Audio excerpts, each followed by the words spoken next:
सन्मान्य व्यासपीठ, खरं तर मी आत्ताच प्रदीप सरांचं व्याख्यान आतापर्यंत मी बऱ्याच ठिकाणी ठेवलेलं आहे आणि मी बऱ्याच वेळा ऐकलेलं आहे.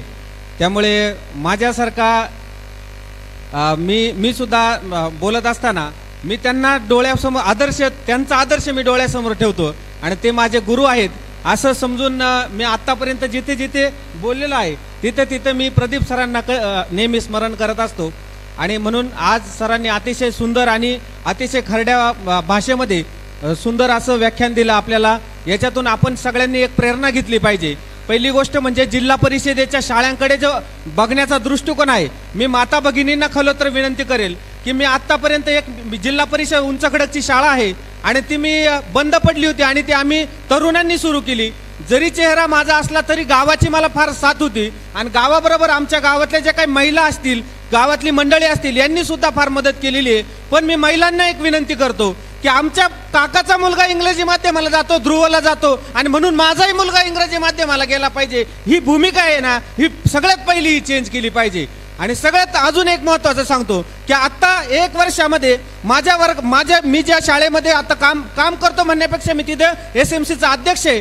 सर, तुम्हाला सांगतो, कोणत्याही इंग्रजीच्या मीडियमचा विद्यार्थी घ्यायचा आणि जिल्हा परिषद प्राथमिक शाळा उंच खडक बुद्रुकचा विद्यार्थी घ्यायचा, प्रत्येक 4थीच्या मुलाचे आमचे 20 ते 25 पर्यंतचे पाडेपाठ आहेत. प्रत्येक मुलाचे 3रीच्या 15 पर्यंतचे पाडेपाठ आहे. 5वीच्या दुसरीच्या मुलाचे 5 ते 10 पर्यंत आणि पहिलीच्या मुलाचे सिनियर KG ज्युनियर KGचे सुद्धा 5-6 पर्यंतचे पाडेपाठ आहे. गुणवत्ता तुम्हाला देता येते. 100% या शिक्षकांचं कौतुक केलं पाहिजे. आणि शिक्षक, आता आपण बघितलं की एका शिक्षकाला गाडी गिफ्ट केलेली, तर आपण ज्या वेळेला डेडिकेट करतो ना त्यावेळेला 100% आपल्याला त्याचं फळ मिळत असतं. आणि म्हणून मी तुम्हाला पहिल्यांदा महिला भगिनींना विनंती करतो की पहिली तुमचा ॲटिट्यूड बदला. तुमच्या मनामध्ये जी काही इंग्रजी माध्यमांविषयी असणारी आपुलकी असू द्या, पण मोर दॅन त्याच्यापेक्षा जास्त तुमच्या गावची शाळा टिकली पाहिजे, तुमच्या गावामध्ये तुमचा अभिमान असला पाहिजे. जर माझ्याच गावची शाळा जर बंद पडली आणि मी राज्याच्या आणि देशाच्या पत्रकारितेवरती आणि लेख लिहित बसलो, मराठी माध्यमावरती बोलत बसलो, तर तो मला नैतिक अधिकार नाही.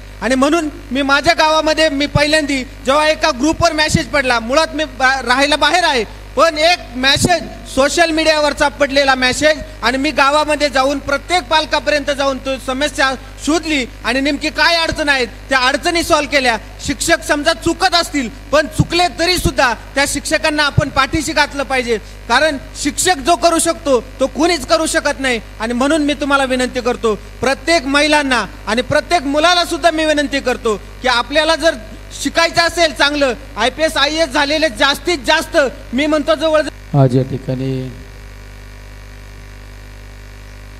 गुणवंत विद्यार्थी सत्कार समारंभ व शालेय साहित्य वाटपाच्या कार्यक्रमाच्या निमित्ताने ज्यांनी या ठिकाणी आपल्याला प्रबोधन आणि मार्गदर्शन केलं असे व्यासपीठावरील प्रदीपजी कदम, ज्यांच्या मार्गदर्शनाखाली या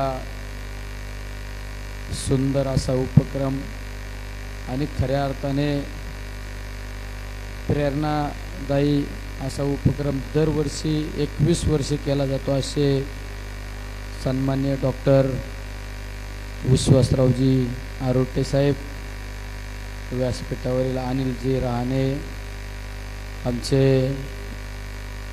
दक्षिण महाराष्ट्र राज्य पत्रकार संघाचे जिल्हाध्यक्ष आणि आमचे मार्गदर्शक दत्ताजी गाडगे साहेब, सोमनाथजी काळे, विद्याचंद्र सातपुते, भाऊसाहेब पुंजाजी वाघचौरे,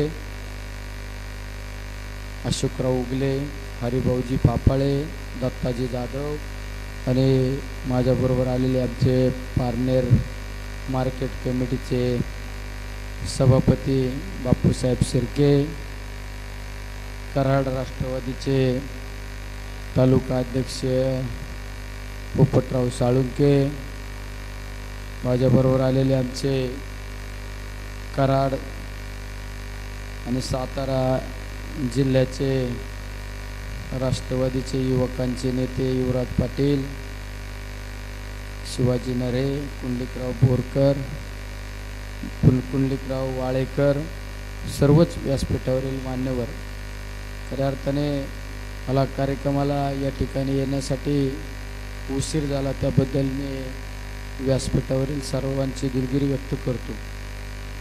कारण हा कार्यक्रम तसं वेळेत येणं गरजेचं होतं, कारण तालुक्यातील वेगवेगळ्या शालेय विद्यार्थी या कार्यक्रमाला उपस्थिती दाखवणार होते. आणि राजकीय सामाजिक काम करत असताना वेळेचं कधी कधी वेळेची अपवेळ होत असते. रात्रीच माझं 1 वाजता दूध दरवाढ आणि कांद्याची निर्यात बंदीच्या बाबत आंदोलन होतं. 3 दिवस रात्री ते 1 वाजता आंदोलन संपलं. सकाळीच सरांचा फोन आला, म्हणलं सर मी येणार आहे. म्हणलं काही काळजी करू नका, पण थोडा उशीर होईल. पण इतका अतिशय सुंदर कार्यक्रम आणि 21 वर्ष ही परंपरा. आरोटे साहेबांनी आमच्या महाराष्ट्र राज्य पत्रकार संघाला मी खऱ्या अर्थाने धन्यवाद देतो. अरे समाजाची जाणीव असणारा माणूस आहे. डॉक्टर आरोटेंबद्दल एक मला अभिमान वाटतो. मी दिल्लीला असताना मला फोन आलता, कदम साहेब असा कार्यक्रम आहे, तुम्हाला येणं गरजेचं आहे. म्हणलं मी कुठं असलो तरी कार्यक्रमाला येणार म्हणजे येणार. कारण हा माणूस इतका तळमळीचा आहे, म्हणजे मी न स्पष्ट वक्ता माणूस आहे. सरांना माहिती आमच्या, मी एखाद्याच्या स्टेजवर सुद्धा चूक असते तर मी त्याला चूक म्हणतो. इतकी तळमळ असणारा माणूस आहे ना. नेहमी मी ज्या वेळेस त्यांना भेटतो, कधी त्यांनी मला स्वतःबद्दल काय नाही सांगितलं का मला हे असं करायचं तसं करायचं. नेहमी या असं मदत झाली पाहिजे, समाजासाठी हे काम केलं पाहिजे, समाजासाठी ते काम केलं पाहिजे. आम्हाला पण कधी कधी मार्गदर्शन करतात, तुम्ही असं करा तसं करा. पण प्रत्येक शब्दात समाजाचं हित असणारा माणूस आहे. असे माणसं फार कमी पाहायला मिळतात. ते लोक सध्या आहे ना साहेब, लोकांचं एक लिमिटेड व्याख्या, कुटुंब व्याख्या झालेली. मी, माझी बायको, माझे 2 पोरं आणि जमलं तर आईवडील सांभाळणारे लोकांची कुटुंबाची व्याख्या झालेली. पण आरोटे डॉक्टर असो किंवा त्यांचा परिवार, हे असे काही लोक आहेत समाजामध्ये, त्यांची कुटुंबाची व्याख्या म्हणजे हे विश्वची माझे माहेरघर, हे सगळं आपलंच परिवार आहे, हे सगळं आपलं कुटुंब आहे. या ठिकाणचा प्रत्येक गुणवंत विद्यार्थी हा माझा मुलगा आहे, ही भावना आहे. म्हणून त्यांचा त्या ठिकाणी सत्कार सोहळा केला. दर वर्षाला 1 लाख मुलांना वही वाटप होती, दप्तर वाटप होतं. कोण करतं कोणासाठी? इथं बऱ्याच ठिकाणी सांगत असतो की प्रत्येकाला वाटतं. तुम्ही सुद्धा या ठिकाणी शिक्षक मंडळी आहे, म्हणजे इथं बसलेले म्हणजे ज्यांची परिस्थिती चांगली व सक्षम आहे अशा लोकांना तर माझं म्हणणं असतं की आपल्याला प्रत्येकाला वाटतं. इथं असं कोणाला वाटतं का माझा मुलगा शिक्षण घेऊन गावातच फिरावं तुकारवणी वाटतं का? माझं पोरगं शिकावत नाही असं वाटतं कोणाला?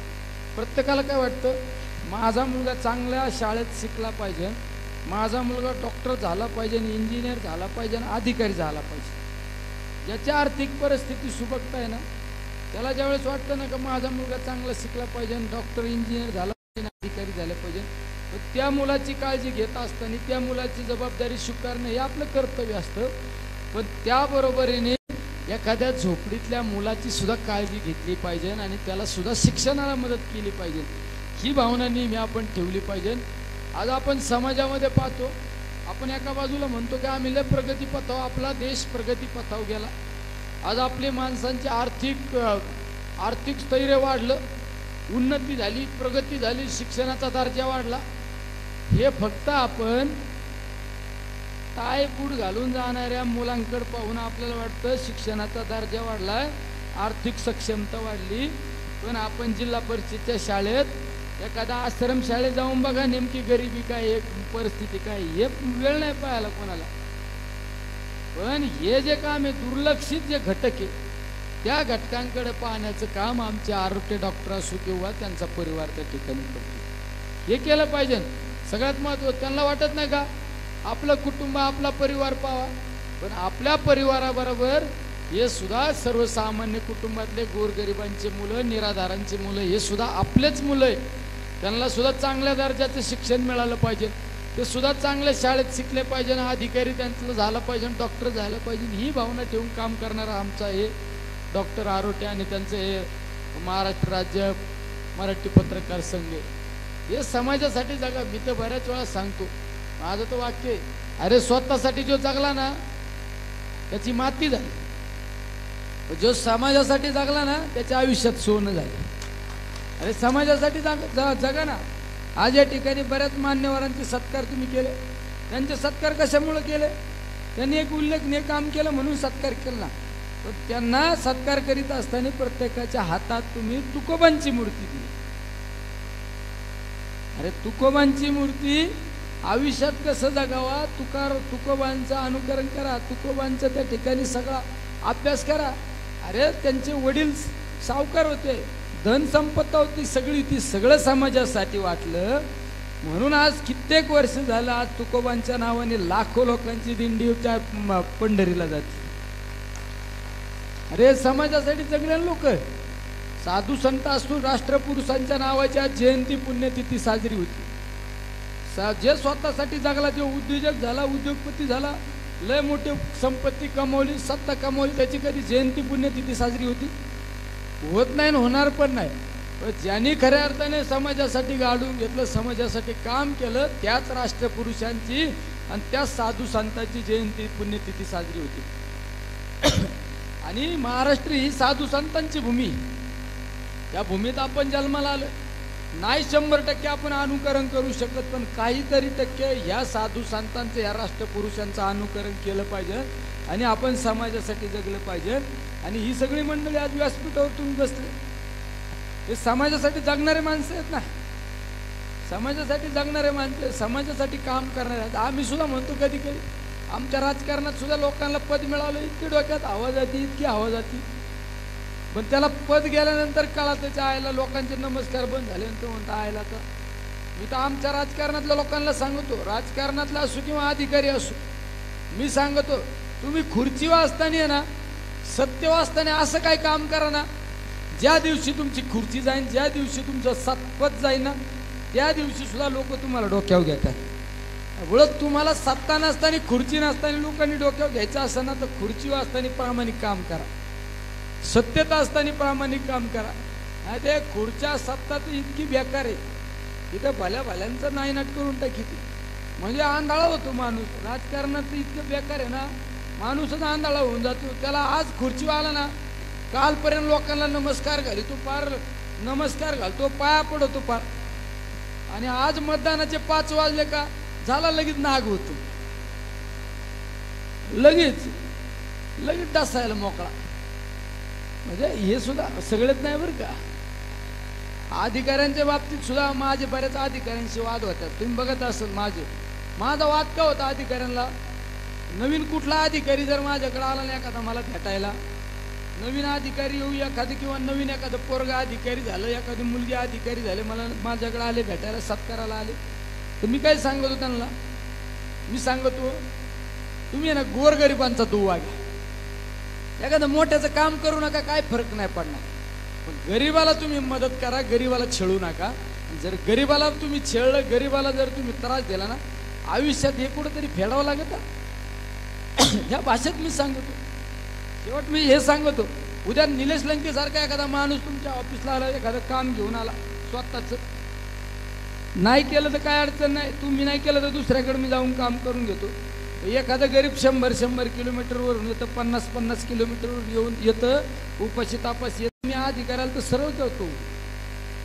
लोक कधी कधी म्हणतात आले निलेश लंकेले आक्रमक. आमचं म्हणणं आहे मोठ्याला जाऊन दे, नको करू त्याचं काय, आमचं मोठ्याचं काय, आमचं नातं नाही भाऊ, आमचं नातं गरिबांची. आरोग्य डॉक्टरांचं आमचं काय नातं आहे, गरिबांसाठी काम करतात म्हणून नातं आहे. इथं लय मोठ्याचा कार्यक्रम असताना म्हणले असताना लय हायफाय कार्यक्रम, मी म्हणला साहेब मला काही वेळ नाही गड्या, बरोबर आहे ना.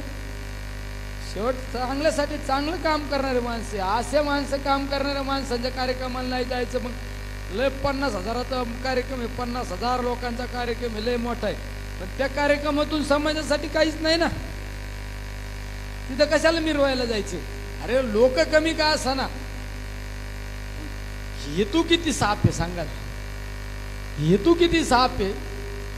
अरे हेतू इतका सामाजिक काम करणारा हेतू आहे, अशा कार्यक्रमाला गेलं पाहिजे. तर दप्तर वाटलं त्या बिचारा मुला मुलींना, दप्तर वाटलं, त्यांना किती आनंद झाला. अरे ही परिस्थिती नेहमी जाणीव ठेवली पाहिजे. नाही तर आपल्यात सुद्धा लोकांना आहे ना, एखादा सर्वसामान्य कुटुंबातून एखादा माणूस मोठा होतो, आणि ते गरिबीच विसरून जातो. त्याला मोठ्या लोकांची हवा त्याच्या डोक्यात गेली का ते मोठ्यांनाच भेटणार, मोठ्या लोकांशी डायलॉग करणार. गरीबाला तर त्याला नमस्कार नाही घाली, तो गरीबाला असं तुच्छ समजतो. अरे तू ज्या परिस्थितीतून वर आला ना त्या लोकांना मदत करा. मी जे बोलतो ना माझं बऱ्याच वेळा वाक्य आहे की करतो आमची सोय. माझ्याबरोबर तुम्ही 1000 लोकात चला, एखादा गरीबाचं पोरग तिकडे खेळत असेल त्याच्या पायात जर चप्पल नसली ना माझं लक्ष त्याच्या पायाकडे जातं आणि मी माझ्या पटक्यान खिचत हात जातो. मी सांगतो याला चप्पल घेऊन द्या, नाही तर माझ्या एखाद्या पोराला सांगतो याला चप्पल घेऊन द्या रे. एखाद्या शाळेत गेल्यानंतर मी असा कार्यक्रमात भाषण करून येत नाही. मी शाळेत गेल्यानंतर प्रत्येक बेंचेसवर जातो, प्रत्येक पोरापाशी जातो, त्याचं दप्तर बघतो, वया बघतो, त्याचं कंपास बघतो, कपडे कसे हे बघतो, त्याच्या पायात चप्पल आहे का नाही पाहतो. मग कळत या आपल्याला गरिबी काय ही काय परिस्थिती आज मी पाहतो. हे सगळ्यात महत्वाचं. माणसाला आहे ना तुम्हाला आहे ना गरिबांची तुम्हाला अश्रू पुसता आली पाहिजे, माणसात देव पाहता आला पाहिजे. तर हे तुकोबांची मूर्त्या दिल्या ना तर त्याचं काहीतरी प्रेरणादायक होईल. पुढं आपण समाजासाठी काम करणारे सर्व माणसं या ठिकाणी अतिशय चांगला उपक्रम केला. वेगवेगळ्या क्षेत्रात आमच्या मुख्याध्यापक पुढं कळसुबाईला काम करतात बिचारे. कळसुबाई मी तर ऐकून त्या शाळेत असल्यापासून कळसुबाईची शिखर काहीतरी होतं बघ. हा महाराष्ट्रातलं काय आहे सर्वात उंच शिखर? मला पण माहिती आहे. मला माहित नसत मी फुकट झालो असतो का? तुम्हाला वाटत हे येडाचे काय? महाराष्ट्रात सगळ्यात मोठं शिखर आहे हे फक्त आपण इतिहासात बघतो. पण तिथं हे लोक काम करतात ना बिचारे, आणि तिथं नुसतं काम नाही करीत, नुसती हाजऱ्या लावायला येत नाही, खऱ्या अर्थाने काम करतात बिचारे. सर्वसामान्य मुलं गरिबाच्या झोपडीतल्या मुलाला घडवण्याचं काम करतात म्हणून त्यांचा आज सत्कार सोहळा आहे. आता हाजरी लावायलाही असतात. आठवड्यातलं 4 दिवस जायचं, साहेबाला मॅनेज करायचं. गाव सर 4 दिवस मॅनेज करायचं काय चाललं. साहेब घुसत हे घुस पोरांचं तिकडे वाटलं पाहिजे ना. अरे हे पोरांचं जर तुम्ही ताळताळ घेतला ना, मी तर बऱ्याच वेळा सांगतो शिक्षक आहे घ्यायचे. किती शिक्षक आहे तुम्हाला वाईट नाही येणार मीच काय बोललो तर?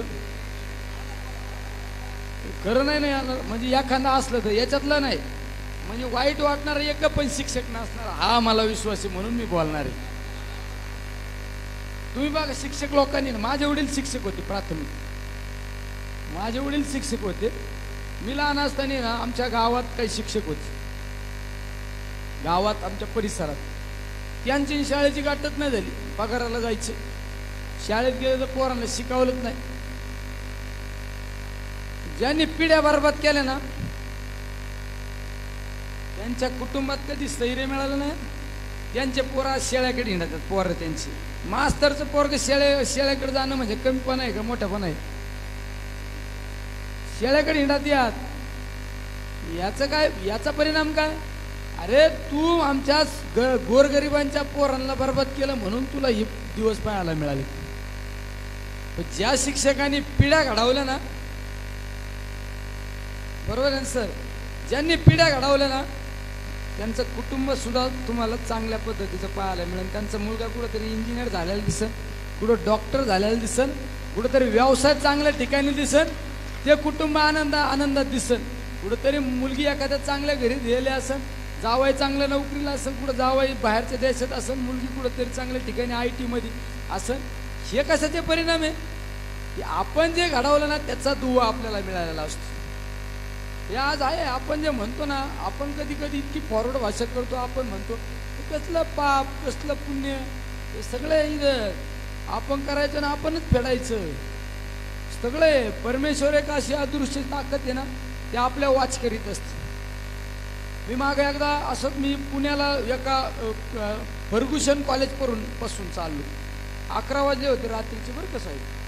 11 वाजले मी आपलं तिथून रोडने चालू. त्याला वर्ष झाला असेल काही ना, वर्ष झाला असेल. मी त्या कॉलेजपासून 11 वाजता चाललो. त्या कॉलेजच्या पुढे ना कट्टे आहे. कट्टे नसतात का आपल्याला बेंचेस पुढारी बिडारी देतात नाव टाकून, हे सौजन्याने त्याला वाटत का सगळं नावच केलं काय. असे कट्टे त्या फर्ग्युसन कॉलेज समोर बघा झाडं आहेत तिथं, असे कट्टे. तिथं आहे ना एक 4-5 मुली बसलेल्या होत्या. 11ची वेळ होती आणि मी असं रस्त्याने चालून त्या पुरी सिगरेट उडीत होती. म्हणजे आपण ठीक आहे, आपण कोण आहे, आमदार आहे का काय, आता मी खासदार आहे. आपण ग्रामीण भागातलेच आहेत ना. आपल्याला ह्या गोष्टी म्हणजे शॉकेबल वाटतात ना. शहरातल्याने एखाद्याने जर पुरी सिगरेट वाटतात म्हणजे त्याला काय वाटणार नाही ना. आपल्यासारख्याने एखाद्या, आपण जर एखाद्या हॉटेलवर गेलो आणि एखादी बया बिअर पिताना दिसली तर आपण तर डोक्यालाच हात लावून घेतो. पण एखाद्याने शहरातला जरा फॉरवर्ड विचाराचा माणूस असला त्याला काय वाटणार, नॉर्मल वाटतं. त्याला वाटतं आपण अर्धी पॅक मारून आपल्या बायकोला अर्धी पॅक मारू. तसं त्या मी ती सिगरेट वाटताना बघितलं, मी जरा शॉक झालो. आईला म्हणलं बघा ना राव, म्हणलं काय राव त्या आईबापाने स्वप्न बघितले असतं. काय म्हणलं मी, खरं मी लय स्पष्ट बोलणारा माणूस. मी मनात विचार केला, मी गाडीत म्हणलो अरे काय यांच्या आईबापाने स्वप्न बघितले असते आणि पोरगा आमचं डॉक्टर व्हावा, मुली चांगल्या शिकावा आणि बघणार राव पूर्वी सिगरेट ओढीत. मी आमच्या पोरांना म्हणलो लायला बघा ना राव हे सिगरेट ओढीत. म्हणजे माझ्यासाठी एकदम ती जरा शॉकेबल गोष्ट होती. पण त्याच वेळेस आहे ना माझ्या सेकंदात एक दुसरा विचार आला, यांच्या आई वडिलांनी यांच्यासाठी जे स्वप्न बघितले ना, तर फर्ग्युसनला कॉलेजला शिकायला येणाऱ्या पुरी, जीनच्या पॅन्टीवरल्या पुरी, आपल्या पुरी जीनची पॅन्टी घेऊन हिंडत्या का? आपले सर्वसामान्य कुटुंबातले मुलं आपण पाठवू शकतो का फर्ग्युसन कॉलेजला? जे चांगली परिस्थिती सुबकता आहे त्यांच्याच जातात ना त्या कॉलेजला. म्हणजे ते चांगलं कॉलेज असं मी ऐकून आता आपला काय एवढा काही संबंध नाही शाळांचा. चांगले घरचे. माझ्या डोक्यात सेकंदात काय विचार आला, यांनी ज्यांच्या मुलींच्या बाबत मुलांच्या बाबतीत स्वप्न पाहिले ना, त्याचबरोबरीने यांनी एखादी झोपडीतल्या मुलाच्या बाबत जरी विचार केला असताना अरे मी ह्या माझ्या मुलांबरोबर या गरिबाच्या मुलाला सुद्धा शिक्षणाला वर्षात मी एवढी एवढी मदत करीन आणि त्याला सुद्धा शिक्षण चांगल्या शाळेत करून देण्याची जबाबदारी मी घेईन, हे जर त्यांनी काम केलं असतं ना तर त्याचा दुवा ह्या पुरीला लागला असता आणि या पुरी बिड्या वाढायच्या ऐवजी सिगरेट वाढायच्या ऐवजी अभ्यास करीत बसले असते. हे सुद्धा आहे, बरोबर कदम साहेब, हे सुद्धा आहे. त्यामुळं या गोष्टी आपण सगळ्यांनी केल्या पाहिजे. तुम्ही सुद्धा आता मी एका शाळेत गेलतो, आमच्या इतक्या पोरांची परिस्थिती भयानक बघितली. त्यांच्या पायात चप्पल नाही, वया नाही, सगळं बघितलं. मी शिक्षकाला सहज विचारलं, म्हणलं मॅडम होत्या आमच्या पारनेरला सेनापती बापटचं तिथं नाही का मराठी शाळा, म्हणलं मॅडम किती पगार आहे तुम्हाला? त्यांना 80,000 आहे.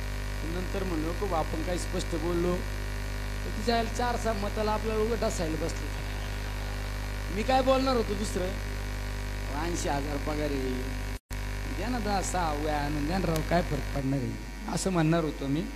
पण मी तो शब्द कातारला. मी ऑफिसच्या बाहेर आलो, आमचा एक नगरसेवक आहे तिथं, त्याला म्हणलं ऑफिसला जा, भूषणला ऑफिसला जा म्हणलं, आपल्या ऑफिसला वह्या पाडलेल्या आहेत, कंपास आहेत, शालेय साहित्य केच पेन बीच पेन सगळं घेऊन ये, दप्तर घेऊन ये, पोरांना वाटून टाकबो म्हणलं. माझ्याकडे ना साहेब मी सत्कार घेत नाही. आमच्या मतदारसंघात ट्रेनच केलेला आहे मी सत्कार नाही घेत. मी काय घेतो सत्काराच्या बदली?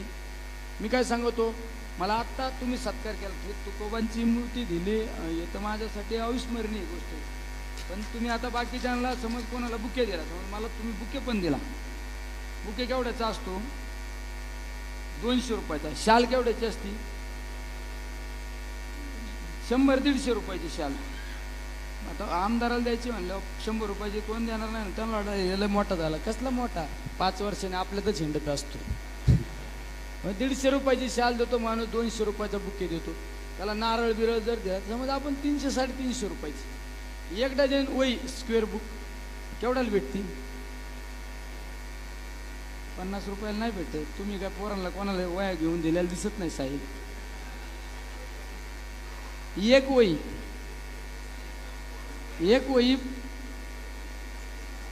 35 रुपये, 30-35 रुपयाला चांगली वही मिळते. चांगली होलसेल घेतली ना तर 25 रुपयाला मिळते. बरोबर आहे ना? माझं काय म्हणणं, 1 डझन वही घ्या. मला तुम्ही सत्कार करा नाही, 1 डझन वही. 1 डझन वहीला किती पैसे लागले चांगल्या क्वालिटीचे? 350 रुपयाची. 1 डझन वयामध्ये 8वीचं पोरग आहे, 7वीचं पोरग आहे, त्याचं किती 6 महिन्याचं वाचन का त्याचं का वर्षाचं वाचन? 6 महिन्याचं. बरोबर आहे ना? जर तुम्ही माझ्या हातात बुके दिला, शाल दिला, मी सत्कार घेतला, असा घेतला हातात, पुढून फोटो क्लिक झाला क्लिक, तुम्ही बाजूला गेले 2 पावलं, मी असाच ठेवून दिला. कोणचा पुढारी शाल बुके गोळा करून घ्या गेलेला दिसला का तुम्हाला? तिथं साईडला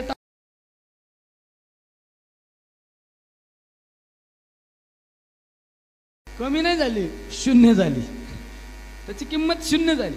पण त्या जरी 1 डझन वया दिल्या, अर्धा डझन द्या, 1 डझन वही दिली, ती माझ्या हातात दिली, त्याची किंमत 300 रुपये. ती घेतली, मी बाजूला ठेवली. मी नंतर एखाद्या शाळेत गेलो, एखाद्या गरीबाच्या मुलाच्या हातात ती 1 डझन वया दिल्या. त्याची किंमत वाढणार आहे का कमी होणार आहे? वाढणार आहे म्हणण्यापेक्षा त्या मुलाचं आयुष्य घडणार आहे. नुसतं त्याचं आयुष्य घडणार नाही, त्याचं कुटुंब घडणार आहे आणि पुढली पिढी पण घडणार आहे. या आपण समाजात राहणाऱ्या माणसाने या बारीक बारीक गोष्टीचा विचार करायचा असतो. त्यामुळं मी जे वर्षभरात जे साहित्य मला भेटतं ना वर्षभरात, आता सकाळी माझ्याकडे 1-2 मुलं आले ऑफिसला, नाही माझ्याकडे युवराज तुम्ही होते का ऑफिसला? हां, त्या पोराला आपण 2 कंपास दिल्या. माझ्याकडे सकाळी माझ्याकडे सवय, लहान लहान पोरं आले, म्हणलं आलं आपल्या वया बिया कुठे रे बघा, आपल्या घरच्या ऑफिसला. ते वया आणि ते आपल्या ऑफिसला नेऊन टाकल्या पारनेरला. म्हणलं ड्रायव्हरमध्ये उघडा, तिथं कंपास 2 माझ्या हाताने कंपास काढल्या, शिश पेन्सिल काढल्या, खोड रबर काढले आणि ते दिलं त्या पोराला. म्हणलं आयला वया नाही गाड्या, मी ड्रायव्हरच्या खाली बघितलं वया नाही गाड्या. म्हणलं तुम्ही जाता जाता पारनेरला, आता नाशिकचे होते ते, जाता जाता पारनेरला आपल्या ऑफिसला थांबून वया घेऊन जा. तेवढ्यात आमचे पारनेर पंचायत समितीचे लोक मला सत्काराला आले माझ्याकडं, आणि ते मला येता आल्या सत्काराला आल्यावर 2 डझन वया घेऊन आले. फोटो पण बघितला का तो ते पवार आणि ते व्हिडिओ आले माझ्याकडे. 2 डझन वया घेऊन आले. मी 2 डझन वया घेतल्या, 2 पेनचे बॉक्स आणून दिले त्या पोरांना. मी आधी पेनचे दिले, मग मी 2 डझन वया घेतला, सत्कार घेतला, 1 डझन वही बाजूला ठेवली, 1 डझन वही त्या लहान पोरांच्या हातात दिली. म्हणलं आता तुमचं शाळेला धरा. पोरं इतक्या आनंदाने घरी गेले ना.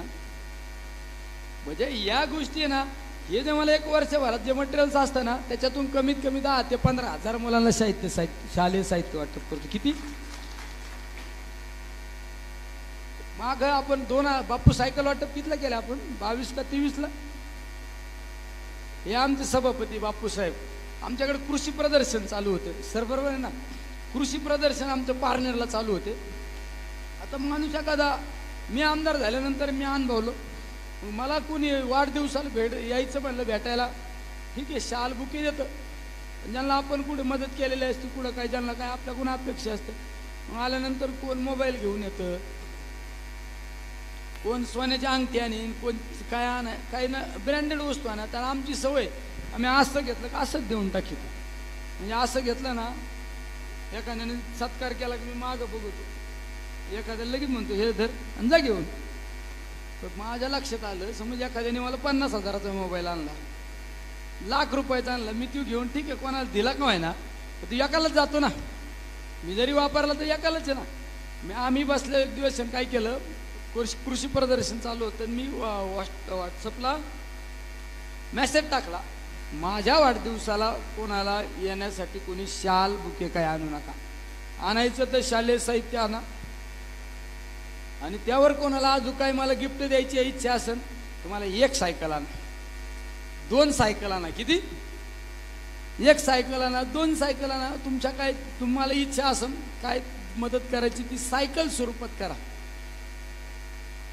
आम्ही त्या सायकल ज्या गोळा झाल्या त्याच्यातून 7 ते 8 हजार सायकल वाटप केल्या. किती? मग आम्ही काय केलं, सायकल आणून देणार ना. आता मार्केटमध्ये गेल्यानंतर ती सायकलची किंमत 9,000 10,000. मग आम्ही होलसेलर पकडला आणि त्या होलसेलरकडून आम्ही सायकल खरेदी केल्या, होलसेलरकडून सायकल खरेदी केल्या आणि त्याचा कार्यक्रम पवार साहेबांच्या शुभ हस्ते ठेवला आणि त्या सायकल वाटप केल्या. त्याच्यातून सायकल वाटप केल्या. हे आपल्यासारख्याने ना, आपण किती जबाबदारीने वागतो ना त्याच्यावर समाज पाहत असतो. आणि आपल्या सत्तेचा फायदा, आपल्या पदाचा फायदा सर्वसामान्य लोकांना कसा होईल याचा विचार आपण पदोपदी केला पाहिजे. याचा विचार नेहमी आपण पदोपदी केला पाहिजे, हे सगळ्यात महत्त्वाचं असतं. त्यामुळं सर अतिशय चांगला उपक्रम करतात. त्यामुळं अतिशय या ठिकाणी आनंद मला सुद्धा वाटला का. आणि या ठिकाणी सगळ्या आमच्या शिक्षक मंडळींचा सत्कार सुद्धा तुम्ही सत्कार सोहळा सर्वजण या ठिकाणी उपस्थित आहे. असाच कार्यक्रम दरवर्षी कार्यक्रम करत जा. या कार्यक्रमाला सदिच्छा शुभेच्छा देतो आणि चांगलं काम करा सर, कधी कमी नाही पडत. सरळ काम करा, समाजाचं हित असणारं काम करा. किती पण मोठं इंद्रधनुष्य तुम्ही उचला, तुम्हाला कधीच अडचण येणार नाही. हेतू साफ पाहिजे. हेतू स्वार्थी असला तर कामाला कधीच काम पूर्णत्वात जात नाही. त्यामुळं तुमचा हेतू, तुमच्या या सगळा जो मित्रपरिवार आहे त्याचा हेतू अतिशय साफ असतो. वर्षभरात तुमच्या कार्यक्रमांचा जर विचार केला तर तुम्ही शालेय साहित्य असू, कोविडच्या कालखंडामध्ये सुद्धा अनेकांना राज्यात किराणा वाटपाचे किट वाटप केले. कोविडमध्ये सुद्धा अतिशय मदत केली. शाळांना मदत असते तुमची. दिवाळी फराळाचा कार्यक्रम असतो वाटतं दरवर्षी, बरोबर आहे ना. दिवाळी फराळ वाटपाचा कार्यक्रम असतो. दिवाळी आपल्या घरात नाही झाली तरी चालेल, पण गरिबाच्या घरात दिवाळी झाली पाहिजे ही भावना ठेवून काम करणारे तुम्ही आहे. तर दिवाळीच्या बाबतीत मला आज दिवाळीची आठवण झाली म्हणून मी सांगतो, मी कधीच दिवाळी साजरी नाही करीत. मी दिवाळीचं लक्ष्मीपूजन माझ्या घरी विचारा कधी, मी दिवाळीचं लक्ष्मीपूजन कधी केलंय? कधीच करीत नाही. आणि आपण म्हणतो दिवाळी दिवाळी लक्ष्मीपूजन, मग कोण पैसे पूजिते, कोण घरातलं सोनं ठेविते. अरे पैसे पूजिता हे करता आपल्याला वाटतं, अरे पण आज पण दिवाळीच्या दिवशी एखादी गरिबाची बाई दुकानात येते दुकानदाराकडं आणि सांगते मला किराणा, मला डाळ गुळची यादी घेऊन येते. किराणा दुकानदार म्हणतो मागची उधारी आणून दे आणि मग घेऊन जा. आणि त्या बिचारीची इच्छा असती तर माझ्या पोरांना पोळ्या खाऊ घालायची, चांगली दिवाळी गोडधोड करून घालायची, पण ती घालू शकत नाही. पोराला कुठंतरी खीर चपाती खाऊन झोपावं लागतं. आणि तेच पोरग शेजारचं फटाकडे वाजवणाऱ्या पोराकडे बघत ना आपल्या आईबापाकडे बारीक तोंडाने बघत. कशाला सण सूद साजरा करता? करायचीच ना तुम्हाला, द्या ना. गरिबाच्या झोपडीत जा, द्या 500-500 रुपयाचे फटाकडे घेऊन त्यांना. त्यांच्यात दिवाळी, त्यांच्या ज्यावर चेहऱ्यावर तुम्हाला हसू दिसतं ना, ते हसू आपल्याला दिसलं पाहिजे ना. नाही तर आपण आपल्या पोराला दिवाळी म्हणलं का एखाद्याला विचारलं ना केवढ्याची खरेदी केली, तो 50,000 रुपयाची खरेदी केली. मान्य 50,000ची खरेदी केली. गावातल्या पण 4 पोरांच्या हातात 100-100 रुपयाचे द्या ना राव फटाकडे, किती आनंदाने सुरसुऱ्या वाजीत. पण ही सर्वसामान्यांची दिवाळी करण्याचं काम आमचं हे हा ग्रुप त्या ठिकाणी करीत असतो. त्यामुळं या सर्व उपक्रमाला मी खऱ्या अर्थाने सदिच्छा शुभेच्छा देतो. थांबतो. रामकृष्ण हरी.